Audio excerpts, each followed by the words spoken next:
قرض ایک صحابی پہ بڑا چڑھ گیا تو حضرت عبداللہ ابن مسعود سے کہنے لگے قرضہ بڑا چڑھ گیا. فرمانے لگے تمہیں وہ دعا نہ سکھاؤں جو ہمیں نبی پاک نے سکھائی ہے. فرمایا اگر تمہارے اوپر پہاڑ کے برابر بھی قرضہ ہوگا تو اللہ تمہارے قرضے کا بندوبست فرما دے گا. پر مسئلہ یہ ہے دعائیں یاد کرنی پڑتی ہیں اور پڑھنی پڑتی ہیں.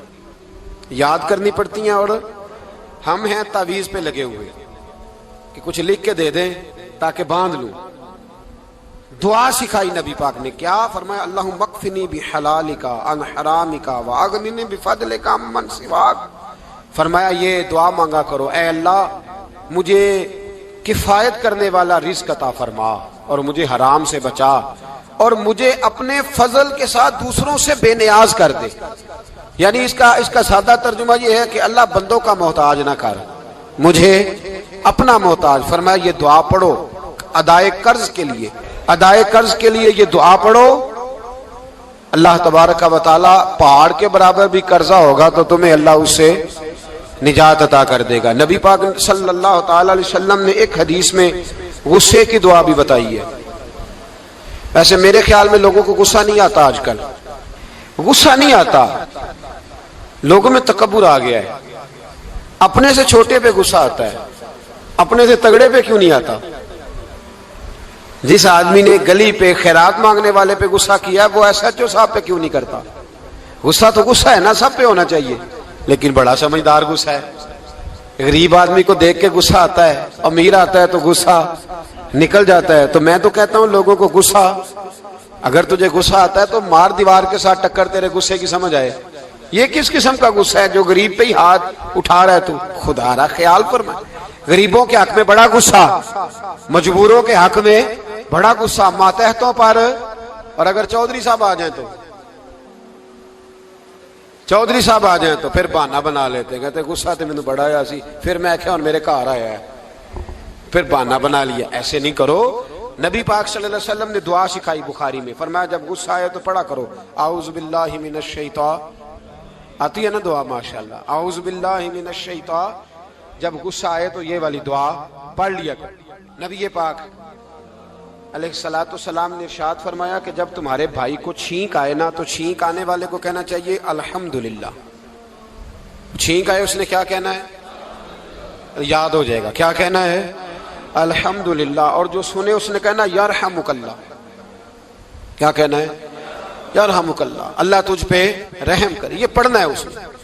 حضرت عبداللہ بن مبارک رحمۃ اللہ تعالی علیہ نا دریا کے کنارے کھڑے تھے, کشتی سے اترے تھے ابھی اور وہیں کھڑے تھے. تو ایک آدمی, دو چار لوگ کشتی میں کنارے سے آپ کے پاس سے گزرے تو ایک کو چھینک آئی, اس نے کہا الحمدللہ. اب سنت ہے کہ جواب دو یرحمک اللہ, اللہ تیرے اوپر رحم فرما. جواب دینا تھا لیکن وہ کشتی تیزی سے گزر گئی. حضرت عبداللہ بن مبارک رحمۃ اللہ تعالی علیہ نے ملاح کو بلایا. فرمانے لگے اس کشتی کا پیچھا کرنا ہے. وہ کہنے لگا سواریاں بیٹھیں گی تو جاؤں گا. اس زمانے میں جو پوری کشتی کا ایک سائیڈ کا کرایہ تھا وہ 5 دینار تھا. فرمانے لگے تو نہ اس طرح کر, اسپیشل مجھے لے جا بٹھا کے. کیا لے گا, اس نے کہا 20 دینار لوں گا. فرمایا 20 ہی دوں گا. اس کشتی کا پیچھا کیا اور جس آدمی کو چھینک آئی تھی نا اس سے جا کے یرحمک اللہ کہا. اس نے جواب میں جزاک اللہ کہا. تو آپ فرمانے لگے میرا کام ہو گیا, واپس چل. ملا دنیا دار تھا, وہ سوچنے لگا. پہلے تو اس نے سوچا میرا کیا ہے, 20 دینار تو ان کے گئے ہیں. لیکن جب اترنے لگے نا تو 20 دینار دیے یا 20 درہم دیے. تو وہ کہنے لگا حضرت جی صرف ایک لفظ کہنے کے لیے آپ نے اتنا پیسہ خرچ کر دیا. فرمایا لفظ کہنے کے لیے نہیں, اپنے مصطفیٰ کی سنت ادا کرنے کے لیے, اپنے نبی پاک علیہ السلام کی سنت ادا کرنے کے لیے. یرحمک اللہ, اللہ تیرے اوپر رحمت کرے. کس طرح کا خوبصورت انداز سکھایا. دیکھیے ایک حدیث ترمذی شریف میں نبی پاک صلی اللہ علیہ وسلم نے فرمایا کسی بیمار کو دیکھ کے یا کسی مصیبت میں مبتلا آدمی کو دیکھ کے تم یہ دعا پڑھ لو, تمہیں کبھی وہ مصیبت نہیں آئے گی. کیسی خوبصورت دعا ہے. کسی مصیبت زدہ کو, بیمار کو دیکھ کے پڑھو, تمہیں کبھی وہ مصیبت الحمدللہ الذی عافانی مما ابتلاک بہ وفضلنی علی کثیر ممن خلق تفضیلا. اللہ تعالیٰ کا شکر ہے جس نے مجھے اس مصیبت سے عافیت دی اور اس بیچارے کو یا تجھے اللہ نے مبتلا کیا اور اللہ نے مجھے اپنی بہت ساری مخلوق پہ فضیلت دی ہے. یعنی اللہ نے مجھے بڑا اچھا رکھا ہوا ہے. یار میں تو الحمدللہ بڑا اچھا ہوں، دیکھو بیچارہ. یعنی یہ دعا بھی ہے اور اپنے اوپر شکر ادا کرنے کا ایک. اعلیٰ حضرت فاضل بریلوی رحمت اللہ تعالیٰ علیہ کو نا گلے کے اندر چھوٹی چھوٹی 2 پھنسیاں نکل آئیں، تو اس زمانے میں طاعون کا مرض پھیلا ہوا تھا. ایک بڑے قابل حکیم کو لایا گیا، انہوں نے چیک کر کے کہا آپ کو تو طاعون ہو گیا ہے. فرمانے لگے چل دوڑ جا، مجھے طاعون نہیں. اس نے کہا جناب یہ گلے پہ بنا ہوا ہے اور سب کو پتا ہے آج کل پھیلا ہوا. فرمایا سب کو ہو سکتا ہے، مجھے نہیں ہو سکتا. کیوں؟ فرمانے لگے ایک بندے کو طاعون ہوا تھا تو میں نے اسے دیکھ کے وہ دعا پڑھ لی تھی جو نبی پاک نے بتائی ہے، لہذا حضور کا فرمان ہے تو مجھے ہر بیماری آ سکتی ہے پر یہ بیماری آ سکتی. وہ شخص کہنے لگا جی منہ میں بھی گلٹیاں چلی گئی ہیں، کھول نہیں رہا، کیا ہوگا؟ اعلیٰ حضرت نے کالی مرچ منگوائی، اسے پیس کے زبان کے نیچے رکھا تو ساری بیماری دور ہو گئی. فرمانے لگے بلاؤ نا ذرا اس حکیم کو جو کہتا تھا طاعون ہو گیا ہے، وہ تو صحیح ہوتا ہی نہیں اتنی جلدی. فرمایا ہر چیز بدل سکتی ہے پر میرے نبی کا فرمان نہیں بدل سکتا، میرے رسول پاک علیہ السلام کا فرمان نہیں بدل سکتا. تو عزیز دوستو نبی پاک، اب بڑی خوبصورت بات آئی، ساری خوبصورت تھی، بڑی پیاری بات آئی. دنیا میں سب سے حسین چہرہ اللہ نے اپنے رسول کو عطا فرمایا ہے. نبی پاک کا چہرہ بھی حسین ہے. مکھ چند بدر شاہ شانی ہے، متھے چمک دی لاٹ نورانی ہے، کالی زلف تے اکھ مستانی ہے، مخمور اکھی ہے مد بھری. پیارا چہرہ ہے حضور کا. جتنا چہرہ پیارا تھا اتنے ہی حضور کے اخلاق بھی بڑے پیارے تھے. لیکن میرے نبی پاک علیہ السلام جب آئینہ دیکھتے، کیا دیکھتے؟ حضور جب آئینہ دیکھتے، ہمارے نوجوان بھی سارا دن آئینے کے آگے کھڑے رہتے، کبھی بال اس طرح کے بناتے ہیں کبھی اس طرح. تو میرا کئی دفعہ دل کرتا ہے کہ میں ان سے کہوں کہ تو آئینے کو کہہ رہا ہے جھوٹ بول، پر وہ کیسے بولے؟ تو کہہ رہا ہے آئینے کو کہ تو کہہ سب سے پیارا تو ہی لگ رہا ہے، پر وہ کیسے بولے؟ اس نے تو سچ بتانا ہے. ان کو آئینہ جو دکھایا تو برا مان گئے. تو میرے عزیز یاد رکھیے گا نبی پاک صلی اللہ علیہ وسلم بھی آئینہ دیکھتے. آئینہ دیکھنا حضور کی سنت ہے. کوئی سنت سمجھ کے آئینہ دیکھے گا تو ایک دفعہ دیکھنے پر 100 شہیدوں کا ثواب ملے گا. لیکن نبی پاک صلی اللہ علیہ وسلم آئینہ دیکھتے کیا کہتے؟ اللہم انت حسنت خلقی فحسن خلوقی. یا اللہ، یہ دیکھیں حضور نے ہمیں سکھایا ہے، یا اللہ جس طرح تو نے میری صورت اچھی بنائی ہے میری سیرت بھی اچھی بنا دے. یہ ہمیں سکھانے کے لیے دعا. یا اللہ جس طرح صورت اچھی بنائی ہے، جس طرح تو کہتا ہے نا اس دفعہ اس وقت دیکھ لو کپڑوں پہ کوئی داغ نہیں، تو دعا کیا کر باطن کے بھی اللہ داغ دور فرما دے، یہ والا سارا معاملہ بھی ٹھیک ہو جائے. آخر کی طرف آتا ہوں. فرمایا جب کھانا کھانے لگو تو دعا مانگو. اور ایک روایت میں فرمایا یہ دعا پڑھ لو، کھانے میں زہر بھی ہوگا تو تم پہ اثر نہیں کرے گا. کھانے پہ ایسے میں بڑی تکلیف سے کہتا ہوں کہ آج بھی ہمیں کہنا پڑتا ہے کہ بہت سارے لوگ ایسے ہیں جو ابھی بھی کھانے سے پہلے بسم اللہ نہیں پڑھتے. یار بڑے افسوس کی بات نہیں؟ بڑے افسوس. حضور نے دعا سکھائی، میں یہ دعا پڑھو گے تو زہر بھی ہوگا تو اثر نہیں کرے گا. بسم اللہ الذی لا یضر مع اسمہ شیء فی الارض ولا فی السماء یا حی یا قیوم، جس کی برکت سے زمین و آسمان میں کوئی چیز بھی نقصان نہیں دیتی. اور اے اللہ اے ہمیشہ زندہ رہنے والے اور قائم رہنے والے. یہ نبی پاک علیہ السلام. اور ایک حدیث میں اور بھی دعا آئی ہے. بسم اللہ شریف تو خیر بخاری میں موجود ہے، مسلم میں موجود ہے. بسم اللہ والا برکت اللہ بھی ایک حدیث میں نبی پاک صلی اللہ علیہ وسلم نے ارشاد فرمایا. اور جب کھانا کھا چکے پھر کہا دعا مانگو، الحمدللہ الذی اطعمنا وسقانا وجعلنا من المسلمین. اللہ تعالیٰ کا شکر ہے جس نے ہمیں کھلایا بھی پلایا بھی اور مسلمان بھی بنایا. حضرت مرزا مظہر جانے جانا فرماتے ہیں کہ بارش ہوئی تھی تازی تازی، دلی میں تازی تازی بارش ہوئی تھی. ایک بابا لکڑی کے جوتے پہنے کھڑا ہوں، اللہ اللہ اللہ، اسی کسے دے کچھ بھی نہیں لگ دے نہ کوئی ساڈا دردی. بابا مست ہو کے جا رہا، اللہ اللہ کرتا جا رہا. ایک طوائف اپنے کوٹھے سے اتر کے تو سیڑھیوں پہ بیٹھی تھی، ساتھ اس کا یار بھی بیٹھا تھا. بابا اپنی مستی میں جا رہا ہے تو بابا جی کے پیروں سے کچھ مٹی اڑی تو اس عورت کے کپڑوں پہ پڑ گئی. پرواہ نہیں، بزرگ گزر رہے. وہ یار اس کا دوڑا ہوا آیا، اس نے آ کر تھپڑ مارا. کا خیال نہیں سارے اس کے کپڑے آلودہ کر دیے، تو کدھر تیرا دماغ نہیں ٹھیک؟ بابے نے نظر اٹھائی، کہا بیٹے میں نے دیکھا نہیں، چل اللہ تیرا بھلا کرے، تو نے بدلہ لے لیا. بابا جی چپ کر کے وَإِذَا خَاطَبَهُمُ الْجَاهِلُونَ قَالُوا سَلَامًا، چپ کر کے گزر گئے۔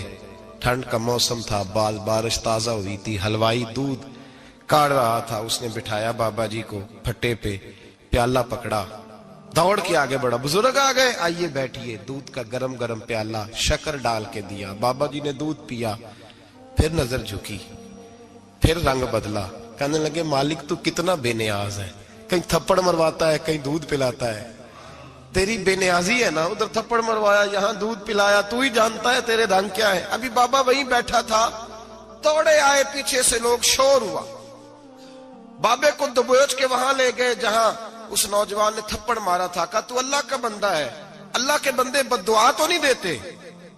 ہوا کیا؟ کہا تو نے بد دعا دی ہے؟ کہا نہیں دی، بات بتاؤ۔ کہنے لگے اس نے تجھے تھپڑ مارا ہے، چھت پہ چڑھا ہے، پیر پھسلا ہے، گردن کے بل گرا ہے، منکا ٹوٹ گیا، مر گیا ہے، تو نے بد دعا دی ہے۔ بابا جی کہنے لگے یار میں نے تو دوسرا لفظ بھی نہیں کہا، بھلا ہو کہہ کے گزرا ہوں، میں نے نہیں بد دعا دی۔ کہا تو نے دی ہے تبھی تو مر گیا۔ کہا نہیں دی۔ کہا بابا تو بزرگ آدمی ہے، سچ بول۔ تو بابا جی کہنے لگے سچ سنو، پھر میں آ رہا تھا، میرے پیروں سے مٹی اڑی، اس کے یار کے کپڑوں پہ پڑی، اسے برا لگا، اس نے مجھے مارا، جب اس نے مجھے مارا تو میں کوئی لاوارث تو نہیں تھا، جب اس نے مجھے مارا تو میں کوئی لاوارث تو نہیں تھا، مجھے دشمنوں نہ چھیڑو، میرا ہے کوئی جہاں میں ابھی پکار لوں گا، نہیں دور ہے مدینہ، اس نے مجھے مارا تو میں کوئی لاوارث تھا کہ میرا بدلہ کوئی نہ لیتا، اس نے مجھے مارا ہے تو میرے یار کو برا لگا تو اس نے اسے مار دیا ہے، میری تو غلطی کوئی نہیں، یاروں کا جھگڑا ہے، یہ تو دوستوں کا جھگڑا ہے، یہ تو یاروں کا جھگڑا ہے، کوئی غلطی نہیں میری، کوئی غلطی نہیں، خش خش جنہ قدر نہیں میرا، اے میرے صاحب نو وڈیائیاں، میں تے گلیاں دا روڑا کوڑا، میں گلیاں دا روڑا کوڑا، میں نو محل چڑھایا ہے سائیاں، میں نو محل چڑھایا ہے سائیاں۔ فرمایا اس نے مجھے لاوارث سمجھا تھا کہ تھپڑ مار کے گزر جائے، میرا کو پوچھے گا ہی نہیں۔ میرے رسول پاک علیہ السلام کے بارے میں رب فرماتا ہے ابھی میں تو تیرے ہوتے ہوئے کافر کو سزا نہیں دیتا کہ تو موجود ہے۔ یاد رکھیں حضرت فضیل بن عیاض فرماتے ہیں ایک جوان تھا، مسجد میں آیا، لوگوں سے کہنے لگا روٹی کھلاؤ، کسی نے توجہ نہ کی، اس نے کہا میں رب بتانے والا ہوں، میری طرف دیکھو تو صحیح، کسی شخص نے خیال ہی نہ کیا۔ پھر اس نے کہا یار تھوڑا سوچو، نمازیوں سے کہا، اہل علاقہ سے کہا، انہوں نے کہا تیری طرح کے بڑے درویش دیکھیں۔ مسجد کے محراب میں وہ رب کریم کا بندہ انتقال کر گیا، جب فوت ہو گیا نا، لوگوں کا مزاج ہے بیمار کو دوائی نہیں دیتے، جنازے پہ وقت پہ پہنچ جاتے، جب کوئی گر رہا ہوتا ہے تو سہارا کوئی نہیں دیتا، جب کوئی گر جاتا ہے ٹانگ ٹوٹ جاتی ہے تو تیمارداری کو زمانہ پہنچ جاتا ہے۔ اور بزرگ وہ نوجوان اللہ کا نیک بندہ مسجد کے محراب میں فوت ہو گیا۔ حضرت فضیل ابن عیاض کہتے ہیں امام صاحب نے اعلان کیا چندہ دو، کوئی لاوارث فوت ہو گیا، کفن دینا۔ چندہ کٹھا ہوا، کفن خریدا، جنازہ پڑا، عشاء کے بعد دفن کر کے آئے، فجر کی نماز کے لیے جب امام اور مؤذن مسجد میں آئے تو چیخیں مارنے لگے، تڑپنے لگے، دور دور تک آوازیں پھیل گئی، دنیا دوڑی آئی، کیا ہوا؟ کہنے لگے وہ جو تم نے کفن پہنایا تھا وہ یہاں پڑا ہوا ہے، اور دیکھو کفن پہ تحریر لکھی ہے۔ تحریر کیا ہے؟ عرش کے مالک نے فرمایا میرے دوست نے روٹی مانگی تم نے دی نہیں، اس نے تمہیں میرے قریب کرنے کے لیے اپنی طرف توجہ کرائی، تم نے کی نہیں، اور میرا یار تمہارے کفن کا محتاج تھا، سنبھال کے رکھو اپنا کفن، میں نے اسے جنت کا لباس عطا فرما دیا، سنبھال کے رکھو، یہ کوئی لاوارثوں کا ٹولہ ہے۔ یاد رکھیں جو وارث والے ہیں، وارث والے ان کا رنگ اور ہے، جو ماننے والے ہیں ان کا مزاج اور ہے، اپنی زندگی لاوارثوں کی طرح نہیں۔ اللہ تعالیٰ اپنے بندوں سے بڑی ہی محبت فرماتا ہے، بغیر طلب کے، بغیر دعا کے رزق، مال، اولاد، صحت، عافیت، دوست، احباب، ماں باپ، یہ سب نعمتیں اللہ بغیر طلب کے بندوں کو عطا فرماتا ہے۔ اللہ تبارک و تعالیٰ اپنے بندوں کے حق میں رحمت والے فیصلے کرتا ہے، درگزر والا معاملہ فرماتا ہے۔ جگہ جگہ قرآن مجید میں اللہ تعالیٰ نے اپنے بندوں پر رحمت کرنے کا ذکر فرمایا ہے، ان اللہ یغفر الذنوب جمیعا، فرمایا بے شک رب تمہارے سارے ہی گناہ معاف فرما دے گا، تم نا امید نہ ہونا، وہ معاف کر دے گا تمہیں۔ قرآن مجید میں فرمایا ان اللہ بالناس لرؤوف الرحیم، بے شک اللہ اپنے بندوں پر بڑا ہی مہربان اور نہایت ہی رحم کرنے والا، رؤوف اور رحیم ہے، بڑا مہربان ہے، کرم فرماتا ہے۔ اللہ تعالیٰ اپنے بندوں سے بڑا جلد راضی ہو جاتا ہے، وہ اپنے بندوں کو بہت زیادہ مشقت میں نہیں ڈالتا، وہ اپنے بندوں سے اپنی نعمتوں کا بدلہ نہیں چاہتا، بہت سخت مشقت والی عبادتیں نعمتوں کے بدلے نہیں چاہتا، وہ بڑی جلدی رحم فرماتا ہے۔ ماں پیار کرتی ہے اپنے بچے سے، لیکن وہ ناراض بھی ہو جاتی ہے بعض چیزوں پہ، بعض معاملات اس کا دل بھی دکھاتے ہیں، بعض جگہ وہ رو کے یہ بھی کہتی ہے کہ تو نے میری محبت کا کوئی نتیجہ نہیں مجھے دیا، میری ساری کمائی تو نے ضائع کر دی۔ والد بہت ساری جگہوں پہ ناراض ہوتا ہے، شکوہ کرتا ہے، کہتا ہے میری بیماریوں کی، پریشانیوں کی، بڑھاپے کی، کمزوریاں کا سبب بیٹے تو ہی بن گیا، یہ ساری تکلیفیں تو ٹھیک ہو جائیں تو میری شاید عمر بھی بڑھ جائے، صحت بھی ٹھیک ہو جائے، میں زیادہ دیر جوان رہ سکوں۔ ناراض ہوتے ہیں ماں باپ، اسی طرح ماں باپ راضی بھی ہو جاتے ہیں، وہ بڑی جلدی راضی ہو جاتے ہیں۔ میں اکثر کہتا ہوں کہ والد کو راضی کرنے میں 5-7 منٹ لگ جاتے ہیں، اماں تو 1.5-2 منٹ میں راضی ہو جاتی ہے، ابا جی کو 5-7 منٹ لگتے ہیں، کئی دفعہ کہنا پڑتا ہے، کوئی دلائل دینے پڑتے ہیں، لیکن والدہ کے لیے تو کچھ بھی نہیں، آپ نیرا جا کے پیروں میں بیٹھ ہی جائیں، کچھ بھی نہ کریں، آپ پورا روئیں نہ، رونے والا منہ ہی بن جائے تو اماں تو نرم ہی نرم ہے، جس وقت جو مرضی آپ کرا لیں ہو گیا۔ اللہ تبارک و تعالی بلا مثال و بلا تشبیہ سمجھانے کے لیے عرض کرتا ہوں، اللہ بھی بعض معاملات میں اپنے بندوں سے ناراض ہو جاتا ہے، وہ کہتا ہے میں تکبر کرنے والوں کو پسند نہیں کرتا، وہ کہتا ہے فسادی پسند نہیں ہے، وہ فرماتا ہے کہ راہوں میں کجی کرنے والے پسند نہیں ہیں، وہ فرماتا ہے کہ بدعہدیاں کرو گے تو میں صبح قیامت تم سے سوالات کروں گا۔ اللہ تبارک و تعالیٰ بہت ساری چیزوں کو ناپسند کرتا ہے، ناراض ہو جاتا ہے، بلکہ نبی پاک صلی اللہ تعالی علیہ وسلم نے فرمایا تم بات کرتے کرتے کوئی ایسا جملہ بول دیتے ہو کہ رب اتنا ناراض ہوتا ہے کہ تمہیں پتہ بھی نہیں ہوتا، تمہارے لیے جہنم کا فیصلہ کر دیتا ہے۔ اس لیے پہلے تولو پھر بولو، خود اپنے لفظوں کی تو تم پہرے داری کرو نا کہ میں کیا کہہ رہا ہوں، کوئی ایسا جملہ، کوئی ایسی بات وارث شاہ مان کری نہ وارثاندہ، کوئی ایسی بات نہ تمہاری زبان سے نکلے۔ اور حضور یہ بھی فرماتے ہیں کہ اس کا دوسرا پہلو بھی ہے، بعض اوقات تم بات کرتے ایسا جملہ کہتے ہو وہ اتنا راضی ہوتا ہے کہ تمہارے لیے جنت کا فیصلہ فرما دیتا ہے۔ مسلمان کو اب یہ حکم ہے، اس ساری گفتگو کا نتیجہ یہ ہے کہ وہ اپنے جذبات پر، خیالات پر، نگاہوں پر، زبان پر، کانوں پر تھوڑی توجہ دے، بے لگام نہ بنے، بے ترتیب نہ بنے، جو طبیعت میں آئے کر نہ گزرے، تھوڑا سا نہ سوچے سمجھے اور تھوڑا سنبھل کے چلے، کبھی ان کاموں کی طرف نہ جائے جن سے رب ناراض ہو جاتا ہے، ان کاموں کی طرف بڑھے جن سے اللہ راضی ہوتا ہے۔ میرے نبی پاک صلی اللہ تعالی علیہ وآلہ وسلم نے ارشاد فرمایا، بعض احادیث میں لفظ یہ ہیں کہ اللہ اپنے بندوں کو دیکھ کے مسکراتا ہے جو اس کی شان کے لائق ہے۔ جس ترتیب سے ہم مسکراتے ہیں، جس ترتیب سے ہم روتے ہیں، جس ترتیب سے ہم کسی بات کا اظہار تشکر کرتے ہیں، خدا ان باتوں سے پاک ہے۔ اب بہت ساری حدیثوں میں آیا کہ وہ مسکراتا ہے، تو کیا مطلب ہے مسکرانے کا؟ تو علماء تفسیر نے لکھا ہے مسکرانے کا مطلب یہ ہے کہ وہ بڑا ہی راضی ہوتا ہے اپنے بندے سے، بڑا راضی ہوتا ہے، یہ مطلب ہے۔ ایک تو مسکرانے کا مطلب یہ کہ وہ بڑا راضی ہو گیا، وہ مسکرا دیا اپنے بندے پہ، اور ایک اس کا معنی خود نبی پاک صلی اللہ تعالی علیہ وسلم نے بیان فرمایا۔ مسند امام احمد بن حنبل میں حدیث ہے، حضور سید عالم علیہ السلام سے صحابہ نے پوچھا، یا رسول اللہ شہید تو بڑے لوگ ہوتے ہیں، شہیدوں میں افضل کون ہے؟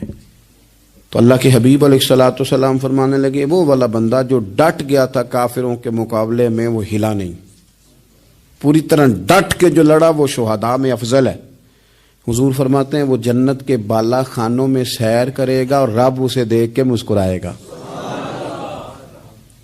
رب اسے دیکھ کے مسکرائے گا. اللہ تعالیٰ مسکراتا ہے اسے دیکھ کے. اور اگلے جملے میں حضور نے وضاحت کر دی, فرمایا جب رب دنیا میں کسی پر مسکراتا ہے نا تو اس کا معنی یہ ہے کہ قیامت میں پھر اللہ اسے حساب کو ہی نہیں لے گا. جس پر اللہ دنیا میں مسکرا دیا اس سے کوئی حساب, تو وہ کام ڈھونڈنے چاہیے نا جس سے اللہ مسکرائے. ویسے کبھی ہم ایسا کرتے ہیں کہ نہیں کہ کسی کو راضی کیا جائے؟ یہ کام ہم کرتے ہیں کہ ہماری کمپنی کا جو سربراہ ہے وہ ہم سے راضی رہے. جس ادارے میں ہم پڑھاتے ہیں اس ادارے کا بڑا ہم سے راضی رہے. یہ کرتے ہیں ہم, اس کے لیے کچھ نہ کچھ ہیلے بہانے ہم کرتے ہیں. برادری, قبیلہ, علاقہ, بستی, لوگ کسی طریقے سے ہمارے ساتھ مطمئن رہیں, کرتے ہیں نا یہ سارے کام. اس میں تھوڑی مشکل بھی ہمیں آتی ہے لیکن کرتے ہیں. کیا کریں, گھر میں بھی کئی دفعہ ایسا ماحول بنانا پڑتا ہے.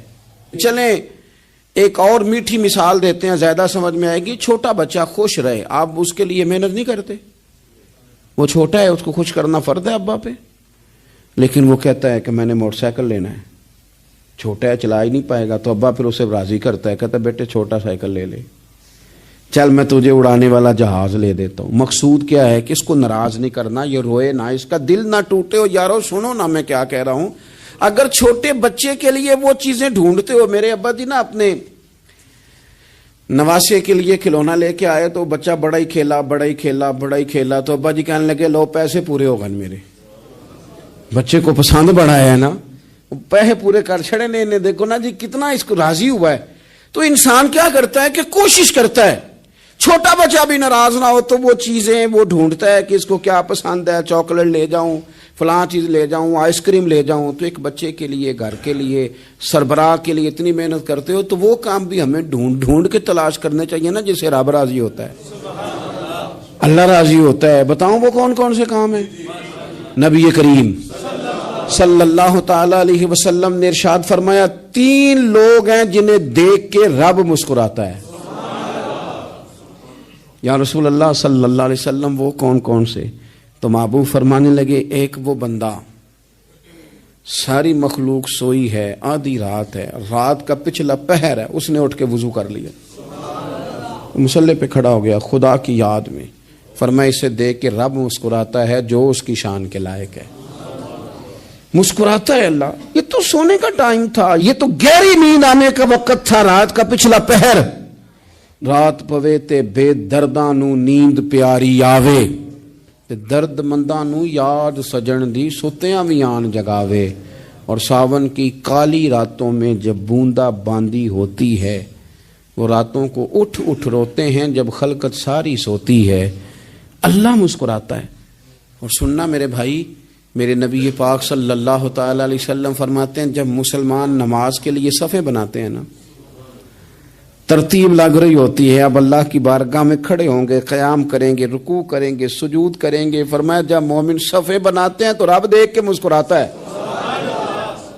مسکراتا ہے. کمال ہو گئے عروج بندگی کا, جب بندے کو دیکھ کے رب مسکرائے. خدا بندے سے خود پوچھے بتا تیری رضا کیا ہے, مسکراتا ہے. اور میرے نبی پاک علیہ السلام فرماتے ہیں جب مجاہد جہاد کے لیے صفیں سیدھی کرتے ہیں, آج تو یہ رب کے نام پہ مرنے ہی آ گئے, یہ صفوں میں کھڑے ہوں گے, ترتیب سے لڑیں گے, ترتیب سے گلا کاٹیں گے کافروں کا یا شہادت لیں گے. فرمایا جب جہاد کے لوگ صفیں بناتے ہیں تو رب انہیں دیکھ کے مسکراتا ہے. کتنے نصیبوں والا وہ بندہ ہے جسے دیکھ کے مسکرا دیا. او یار کبھی تیرا بیٹا تیرے سامنے مسکرائے نا چھوٹا, تو تیرا دل باغ باغ ہو جاتا ہے. تیری ماں بیمار کسی ایک دن صحیح طرح ہنس پڑے تو طبیعت خوش ہو جاتی. مجھے بتاؤ نا جس کا رب بھی اسے دیکھ کے ہنس پڑے, جو اس کی شان کے لائق ہے. کیا اس بندے کے نصیبیں ہیں, کیا اس کے مقدر ہیں. آپ اس مقام پر اپنے آپ کو لائیں. اب دیکھیں نا یہ حدیث آپ نے سن لی, اب ہم نے نا اس طرح صفحے نہیں بنانے جس طرح ساری دنیا, اب ذرا صفحے بھی شوق سے بنائیں گے. اب ذرا تھوڑا سا شوق پیدا کریں گے, بھئی یہ تو میں وہ کام کرنے لگا ہوں جسے دیکھ کے رب مسکراتا ہے. نبی پاک صلی اللہ علیہ وسلم نے فرمایا جب کو بندہ توبہ کرتا ہے نا, ہم توبہ کا رٹا لگاتے ہیں، یا اللہ میری توبہ، یا اللہ. اور توبہ کا تو مطلب یہ ہے کہ پچھلے گناہوں سے پکی توبہ، آج کے بعد یہ غلطی نہ کرنے کا پکا وعدہ. تو نے ساری شب برات رو کے گزاری ہے، بتا سویرے جھوٹ جوڑنے کا ارادہ ہے تیرا؟ آج کے بعد رشوت تو نہیں نہ لے گا، ملاوٹ تو نہیں نہ کرے گا، یہ توبہ ہے. اور اگر سارے کام اسی طرح کرنے ہیں تو پھر یہ توبہ کا رٹا ہے، تو جتنا مرضی لگاؤ.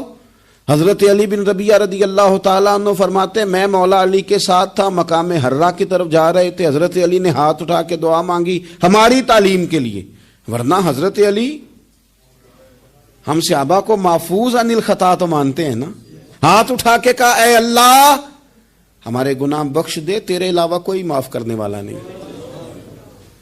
اور پھر حضرت علی آسمان کی طرف دیکھا اور دیکھ کے نا حضرت علی بن ربیعہ کو تو مسکرائے.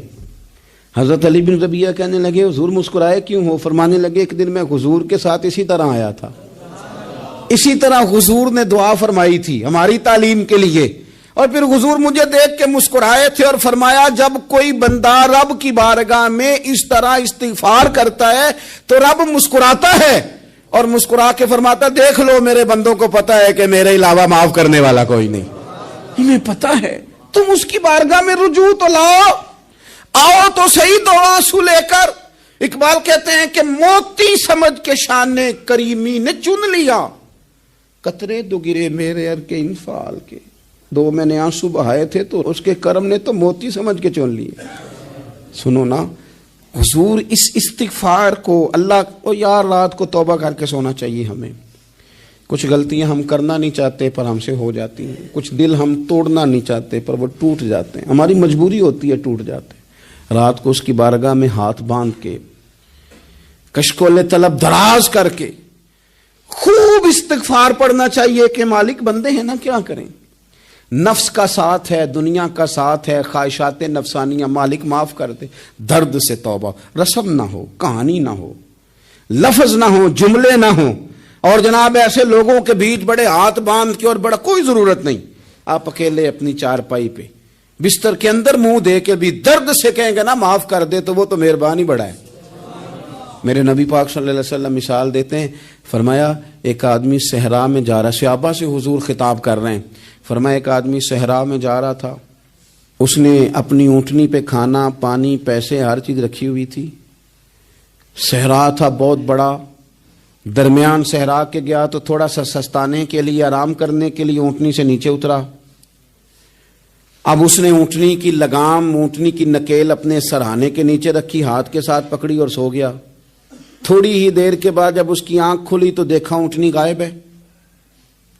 صحرا میں وہ پیدل نہ آگے جا سکتا ہے، نہ پیچھے جا سکتا ہے، نہ دائیں نہ بائیں، کھانے کو روٹی نہیں، پینے کو پانی کا قطرہ نہیں، تھوڑا ادھر بھاگا ادھر بھاگا، تھک گیا.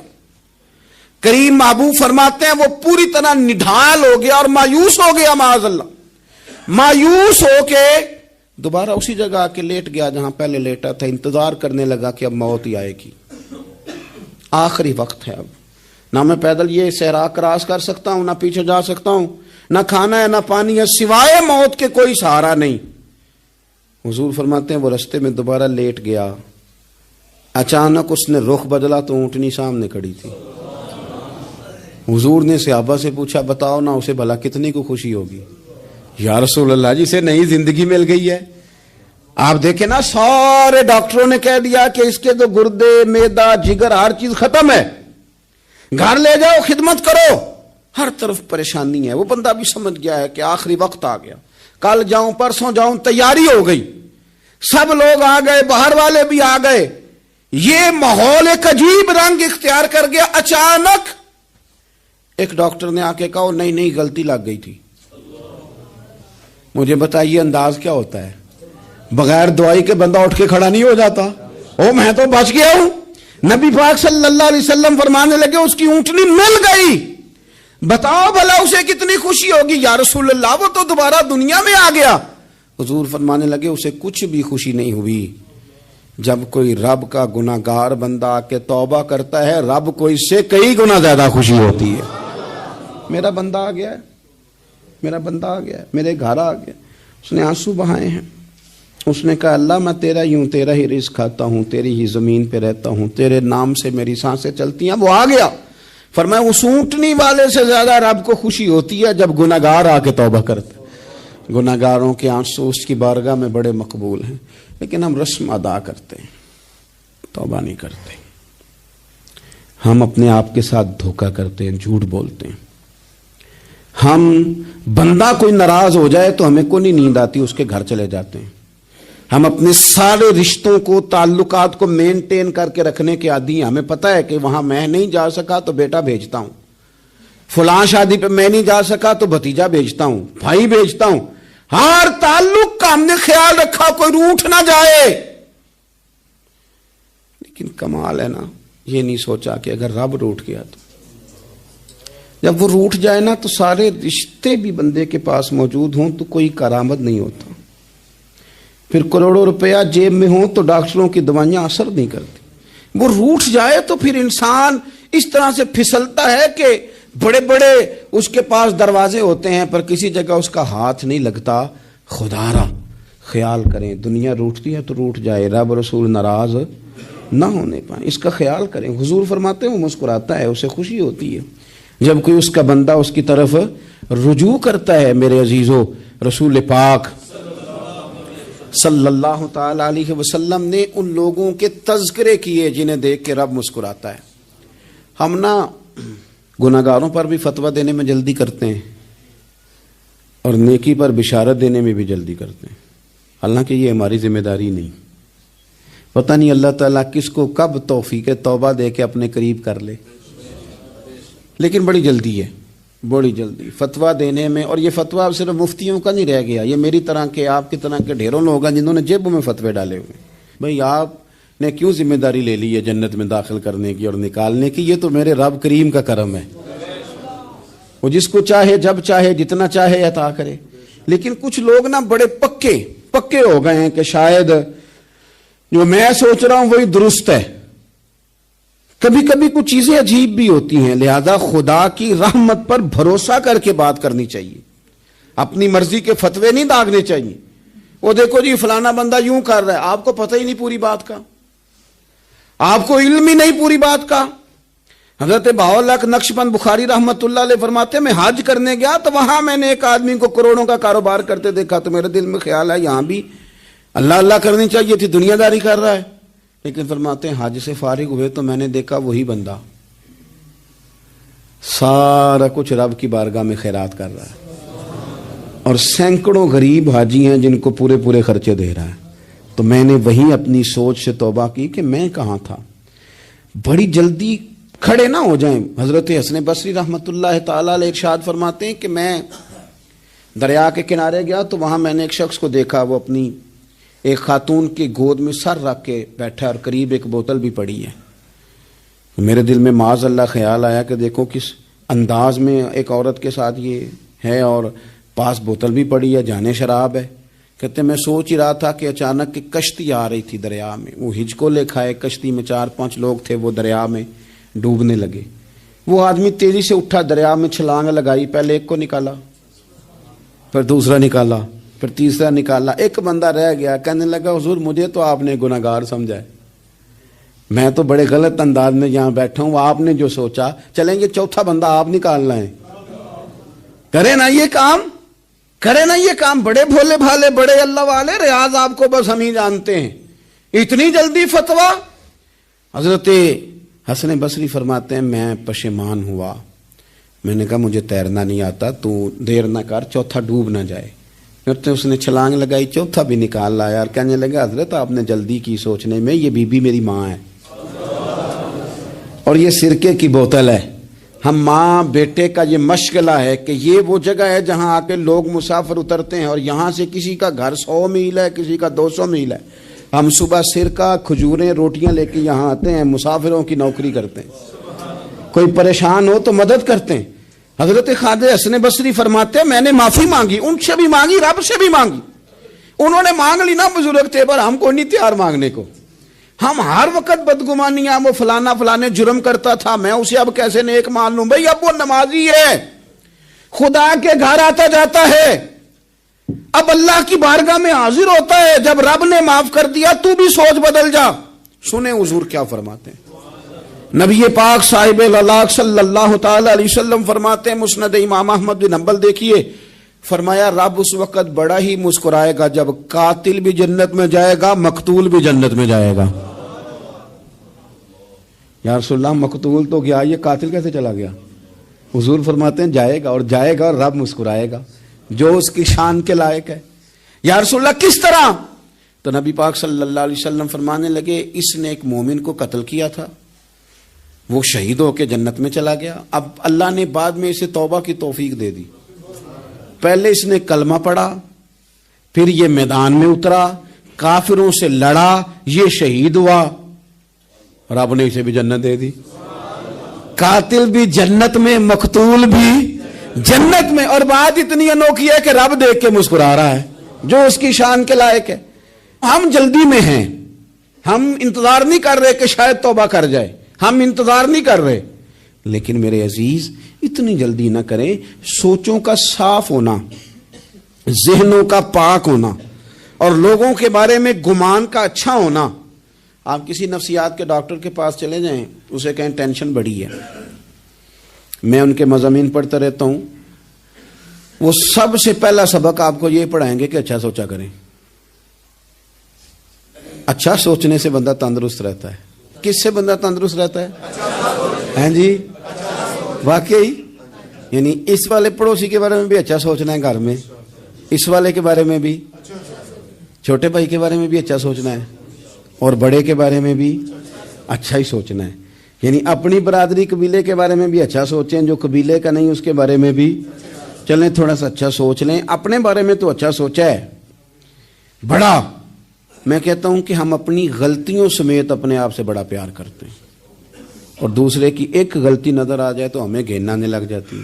آپ جلدی نہ کریں، مالک نے موقع دیا ہے بندوں کو، نہ وہ کسی کا رزق چھین رہا ہے، نہ سانسیں چھین رہا ہے، وہ اپنی زمین پہ چلنے بھی دے رہا ہے، رہنے بھی دے رہا ہے، تو جب اس نے موقع دیا ہے آپ بھی تھوڑا موقع دیں۔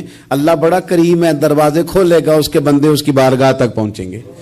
بدگمانیاں اور پھر بدگمانیوں کا عروج، اور اس لیول تک جا کے بات کر دینا ہے کہ جہاں سے خوف آئے کہ یار یہ بات نہیں کرنی چاہیے تھی۔ رسول کائنات سرور دو عالم صلی اللہ تعالی علیہ وسلم فرماتے ہیں کہ اللہ مسکراتا ہے۔ دیکھو ہمارے ہاں نا ایک اور بھی مسئلہ بن گیا ہے، میں نے کچھ لوگوں کو نا پکا، میرے پیارے ہیں، محبت ہے مجھے، تو میں چونکہ آپ میری کلاس ہیں، میں مشاہداتی اور تجرباتی باتیں بھی کر لیتا ہوں، اسی کی روشنی میں کئی دفعہ گفتگو بھی تیار کرتا ہوں۔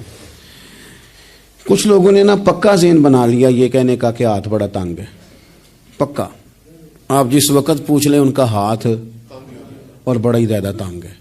آپ یقین کریں، بہن کا جو خامند ہے وہ کہہ رہا ہے جا حصہ لے کے آ، تیرے بھائیوں کی کمائی تو نہیں، تیرے ابا کی ہے، لے کے آ۔ وہ بیچاری اس کی منتیں کر رہی ہے، کہتی ہے اگر جاؤں گی نا تو وہ کہیں گے حصہ لے جا، آج کے بعد ہمارے گھر نہ آنا، میرا دروازہ نہ بند کرو، مہربانی کرو۔ اور بھائی سے بات کرتی ہے تو کہتا ہے ہاتھ ہی بڑا تنگ ہے، جب ٹھیک ہوگا تو دے دوں گا۔ نہ کریں یہ ظلم، ہمارے اپنے تڑپتے رہتے ہیں اور ہماری دولتیں اندر پڑی رہتی ہیں، ہمارے اپنے چھوٹی چھوٹی ضروریات کے لیے پریشان ہوتے ہیں، لیکن ہم بڑے بڑے بہانے ہیں ہمارے پاس، کہتے ہیں یہ نکما ہے، یہ نکھٹو ہے، یہ کام نہیں کرتا، اس میں فلانا ہے، بے فلانا ہے، بلے میں نے نہیں ساتھ چلنا۔ اظہار جب آپ کے اندر پیدا ہوتا ہے نا، اظہار، جب کسی کے لیے آپ حساس ہوتے ہیں تو آپ کو بھی سرور حاصل ہوتا ہے۔ نہ کریں یہ کام کہ آپ کو اللہ نے وسعت دی اور ہر وقت آپ ہاتھ تانگ ہونے کا رونا رو رہے ہیں، ہر وقت آپ یہ کہہ رہے ہیں میں بڑی آزمائش میں ہوں، جب خدا نے آپ پہ نہیں ڈالی تو اتنے جھوٹ بولنا صرف اس لیے کہ میرے پیسے بچ جائیں، صرف اس لیے کہانی سنانا کہ حالات میرے بڑے خراب ہیں کہ کوئی بندہ میرے سے کوئی تھوڑا بہت قرض نہ مانگ لے۔ سنو، نبی پاک صلی اللہ علیہ وسلم کے پاس مہمان آ گیا، بخاری مسلم ہے، حضور نے ازواج مطہرات کے گھروں میں پیغام بھیجا کچھ چیز ہے ضیافت کے لیے، یا رسول اللہ کچھ بھی نہیں، یہ دو جہاں کے شاہ ہیں اور پاس کچھ رکھتے نہیں، دو جہاں کی نعمتیں ہیں ان کے خالی ہاتھ میں، یا رسول اللہ کوئی چیز بھی نہیں۔ حضور نے صحابہ کے مجمع پہ نظر ڈالی، یا رسول اللہ صلی اللہ علیہ وسلم حکم ہو، تو حضور فرمانے لگے تم میں سے کوئی بندہ ہے جو اسے گھر لے جائے روٹی کھلائے۔ ایک صحابی اٹھے، فوراً حضور میں لے کے جاتا ہوں کھانا کھلاتا ہوں. فرماتے ہیں میرے گھر میں صرف بچوں کا کھانا تھا. یہ نہیں کہ فریزر بھرا ہوا ہے نعمتوں سے، صرف بچوں کا کھانا. یہ نہیں کہ کسی کو دیکھ کے اپنی ہنڈیا پہ برتن دے لیا، صرف بچوں کا کھانا. کہتے ہیں گھر گیا، بیوی سے کہا کیا کیفیت ہے؟ کہنے لگی بچوں کی روٹی ہے. میں نے کہا بچے سلا دے، صبح ناشتہ کر لیں گے. تو کہنے لگی آپ کیا کھائیں گے؟ تو میں نے کہا نہ میں کھاؤں گا نہ تو کھائے گی، مہمان جو نبی پاک کا ہے. کہا اچھا اب ذرا تجویز دیکھو میاں بیوی کی سوجھی آپس میں. کہتے ہیں کھانا لگا دینا، کیونکہ ایک آدھ بندے کا کھانا ہے. اپنی غربتوں کا ہر جگہ اظہار کرنا، رونا رونا. یہ دیکھو غربت کیسے چھپائی جا رہی. اس کو کہا نہیں کہ چل تو تھوڑا رحم کھا، تو آیا ہے تو تھوڑا رحم کھا، یہ نہیں کہا. کہا اٹھ کے نا تو کھانا رکھنا اور اٹھ کے نا چراغ ٹھیک کرنے کے بہانے بجھا دینا. ہم دنیا والوں کے سامنے کیوں اپنے دکھ بیان کریں؟ ہم جو کہیں گے رب رسول کی بارگاہ میں کہیں گے. تو نا چراغ ٹھیک کرنے کے بہانے. اہلیہ اٹھی، کھانا دینے کے بعد چراغ ٹھیک کرنے کے بہانے بجھا دیا. خامد بھی ہاتھ چلاتے رہے، بیوی کبھی برتن رکھتی کبھی اٹھاتی، پتہ چلے کہ کھانا کھا رہے ہیں. کھانا کھایا جا رہا ہے. کہتے ہیں مہمان پیٹ بھر کے کھانا کھا گیا. یہ کام ہوا رات کے اندھیرے میں. اس وقت ہوا جب چراغ بھی بند تھا. اس وقت ہوا جب کوئی دیکھنے والا نہیں تھا، کسی پڑوسی کو بھی خبر نہیں تھی. فرماتے ہیں صبح کے اجالے میں اس مہمان کو لے کے مسجد نبوی میں نے قدم رکھا تو نبی کریم نے فرمایا رات جو تم نے کام کیا ہے نا اسے دیکھ کے میرا رب بڑا مسکرایا ہے. اللہ بڑا مسکرایا ہے. اللہ تردامنی پہ شیخ ہماری نہ جائیے، ہم دامن نہ چھوڑ دیں تو فرشتے وضو کریں. یہ شان ہے صحابہ کی. نبی کریم علیہ السلام نے فرمایا رب رات مسکرایا تیرا یہ انداز دیکھ کے، اور اس نے قرآن نازل کیا وَيُؤْثِرُونَ عَلَىٰ أَنفُسِهِمْ وَلَوْ كَانَ بِهِمْ خَصَاصَةٌ. کچھ لوگ وہ ہیں جنہیں بڑی بھی ضرورت ہو تو دوسروں پر اثار کر دیتے ہیں، قربانی دے دیتے ہیں. رب مسکرایا ہے. اندر پیسے رکھے ہوئے ہیں، اندر پیسے رکھے ہوئے ہیں، اور بہن آ کے منت کر رہی ہے کہ بھائی حالات بڑے خراب ہیں، تھوڑی سی مہربانی کر. تو کہتے ہیں بہن پردہ یہ ہے بس. کیسے بتاؤں تجھے حالات، تجھے کیا بتاؤں کام کتنی مشکل سے چلتا ہے. یہ پردہ یہ بس. بہرحال اگر تو نے کہا ہے نا 50,000 تو میں زیادہ نہیں کو 20 کو دے دوں گا تجھے، وہ بھی خاصی نیکی کر کے، وہ بھی بتا سکھا کے. رات اماں پہ علیحدہ سے احسان چڑھاؤں گا، ابا پہ علیحدہ سے چڑھاؤں گا کہ تمہاری بیٹی کے ساتھ تعاون کر رہا ہوں. سارے علاقے کو ویسے ہی بتاؤں گا. اور وہ غریبنی بیچاری 20,000 لے کے گھر گئی ہے، پہ سفارشیں کر رہی ہے کہ مہربانی کرو. میں نے ایسے بھی دیکھے ہیں جو پہلے بیوی کو پکڑاتے ہیں تو دے، اس لیے کہ پھر وزیر اعظم تو ڈنڈا نکال لے گا تو بڑا مشکل ہو جائے گا پھر گھر میں رہنا. لہذا وہ یہ تو آگے لگ. یہ کیا لہجہ ہے آپ کا؟ یہ تو کسی کو بھی دیں تو چھپا کے دینے کا حکم ہے. کسی کو بھی دیں تو ہمیں حکم یہ ہے کہ سیدھے ہاتھ سے دینا ہے، الٹے کو خبر. اور یہ جو بالکل ہی اپنے ہیں ان پر تو پردہ پوشی آپ کے لیے ویسے ہی ضرورت تھی.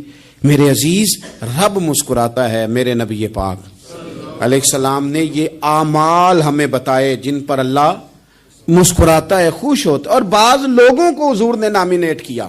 حضرت سعد بن معاذ رضی اللہ تعالیٰ عنہ عظیم صحابی تھے. یہ وہ خوبصورت صحابیاں جن کے جنازے کو کندھا میرے نبی پاک نے عطا فرمایا. حضور نے کندھا عطا فرمایا. کمال ہو گئی. نرخ بازار محبت کا انوکھا ہی ہو گیا. خود خریداروں میں شامل آ کے مولا ہو گیا. حضور نے کندھا دیا. حضرت سعد بن معاذ رضی اللہ تعالیٰ عنہ کا جب جنازہ اٹھا ان کی والدہ رو پڑی، بڑے درد سے روئی. ماں تھی نا. ان کی آواز جب حضور تک گئی تو نبی پاک نے فرمایا آنسوؤں کو روک لے، آواز کو کم کر لے. تیرے بیٹے کی تو جب روح پرواز ہوئی ہے تو رب مسکرایا ہے. جس کے آنے پہ رب راضی ہو مسکرا دے جو اس کی شان کے لائق ہے. یہ تو وہ لوگ ہیں کہ جن کے جانے پر نا رب، وہ کسی نے کہا تھا کہ میرے مرنے پہ ہر سو شور مچ جائے گا، دیکھو گے میرے مرنے پہ ہر سو شور تمہیں پتہ چل جائے گا جب ہم جائیں گے. میرے مرنے پہ ہر سو شور مچ جائے گا، دیکھو گے. اور کہنے الوداع سرکار خود تشریف لائیں گے. اور درویش کہنے لگے بعد مرندے مکھڑا میرا ہو جاوے جے تازہ، پھر سمجھ لینا محبوب میرے نے آن پڑے ہے جنازہ. اور عاشق کا جنازہ ہے ذرا دھوم سے نکلے اور محبوب کی گلیوں سے ذرا گھوم کے نکلے. فرمایا کہ ان کے تو جانے پہ رب کریم. اور حضور نے ایک دعا بھی دی. حضرت طلحہ رضی اللہ تعالیٰ عنہ صحابی تھے, ان کا وصال ہو گیا تو حضور نے دعا بھی دی. فرمایا یا اللہ جب میرا طلحہ آئے نا تو اس سے مسکرا کے بات کرنا, یہ تجھ سے مسکرا کے بات کرے جو تیری شان کے لائق ہے. تو اللہ تعالیٰ غائب درجے راضی ہوتا ہے. ایک دفعہ پھر بات دہراتا ہوں, جو میدان میں ڈٹ کے شہید ہو رب اسے دیکھ کے مسکراتا ہے جو اس کی شان کے لائق. جو توبہ صحیح کریں, سچی کریں, رب انہیں دیکھ کے مسکراتا ہے جو اس کی شان کے لائق ہے. جو نماز کے لیے صفیں بنائے رب انہیں دیکھ کے مسکراتا ہے. جو جہاد کے لیے صفیں بنائے رب دیکھ کے مسکراتا ہے. جو لوگ صبح پچھلے پہر اٹھ کے عبادت کریں رب انہیں دیکھ کے مسکراتا ہے. اور جو کبھی کبھی بھوکے رہ کے دوسروں پر قربان کر کے اثار کر دیں رب انہیں دیکھ کے مسکراتا ہے. بہت بڑی فضیلت ہے.